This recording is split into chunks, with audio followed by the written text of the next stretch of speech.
Mega Man 2 est le jeu qui a officiellement lancé la folie Mega Man, et pour de bonnes raisons d'ailleurs.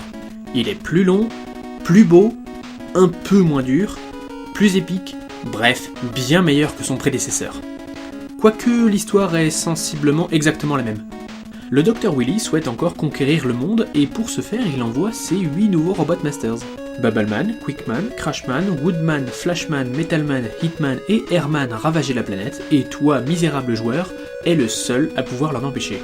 Si le scénario semble simplistiquement simpliste, c'est sans doute parce qu'il l'est. Mais en 1988, on faisait rarement mieux, et pour se faire pardonner, Capcom nous offre une présentation de toute beauté. Vous vous souvenez de l'intro du premier Mega Man ? On s'emmerde, n'est-ce pas ? Eh bien, voici l'intro de Mega Man 2 pour les 2 personnes sur Terre qui l'auraient pas déjà vu.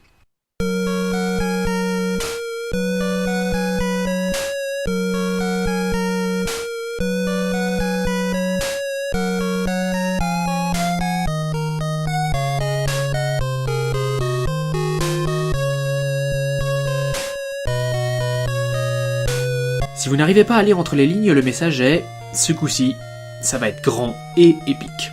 Et il suffit de jouer ne serait-ce qu'à un seul niveau de Mega Man 2 pour s'en rendre compte. Les décors ont gagné en couleur et en profondeur, les musiques ont gagné en rythme et en intensité, le gameplay a gagné en rapidité et en complexité, bref, tout a été amélioré. En parlant du gameplay, c'est l'ajout de nouvelles fonctionnalités qui rend le jeu plus facile, et là je pense surtout aux items 1, 2 et 3, qui sortent un peu de nulle part, mais qui aident à passer des niveaux bien relous comme celui d'Hitman. Ce qui ne veut pas dire que ce jeu est une sinécure, non, loin de là. D'ailleurs, si j'avais envie de faire des cauchemars à tous les joueurs, j'ai juste besoin de montrer ça.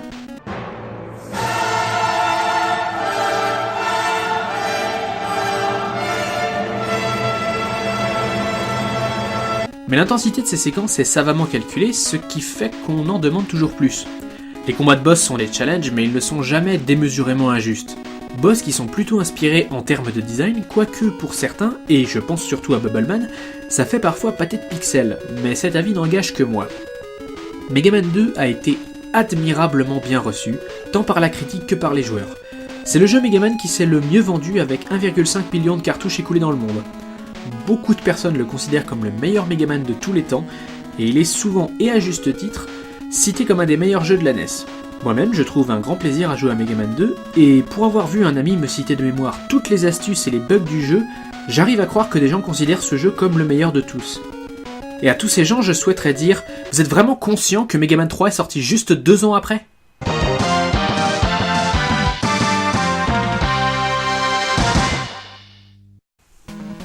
Si vous pouvez comprendre pourquoi Pokémon Or et Argent sont de bien meilleurs jeux que Pokémon Rouge, Bleu, Jaune, vous pouvez sans doute comprendre pourquoi Mega Man 3 est meilleur que Mega Man 2. Et pourtant c'était mal parti, parce que l'intro est un grand pas en arrière par rapport à ce que pouvait proposer son prédécesseur.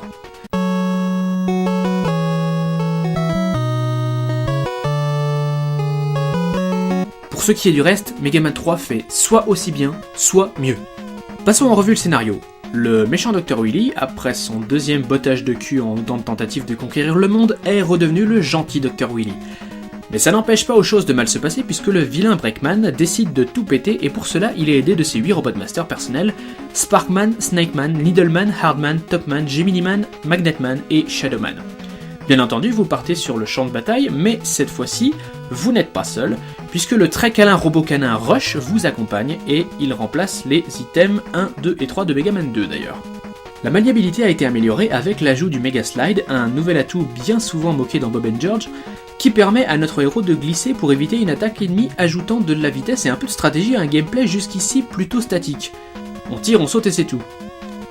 Pour ce qui est des graphismes et de la musique, je présume, et je comprends, que la préférence se résume au goût et aux couleurs.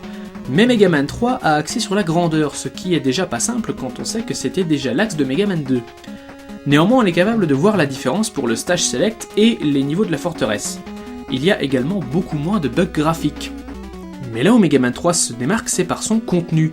Le jeu propose une réexploration de 4 des 8 niveaux une fois les 8 Robot Masters vaincus, et qui c'est qu'on combat pendant ces niveaux ? Les anciens boss de Mega Man 2, et si les puristes veulent pinailler, je les emmerde. Dans tous les cas, Mega Man 3 propose une expérience plus longue, plus complète et plus variée que Mega Man 2. Comment alors expliquer qu'il ne soit pas numéro 1 des ventes des jeux? Pour info, il est en fait 4ème avec 1,17 million de copies vendues dans le monde, ce qui est tout à fait respectable. Eh bien messieurs dames, je ne saurais pas éclairer votre lanterne. Pourquoi Mega Man 2 est plus apprécié que Mega Man 3?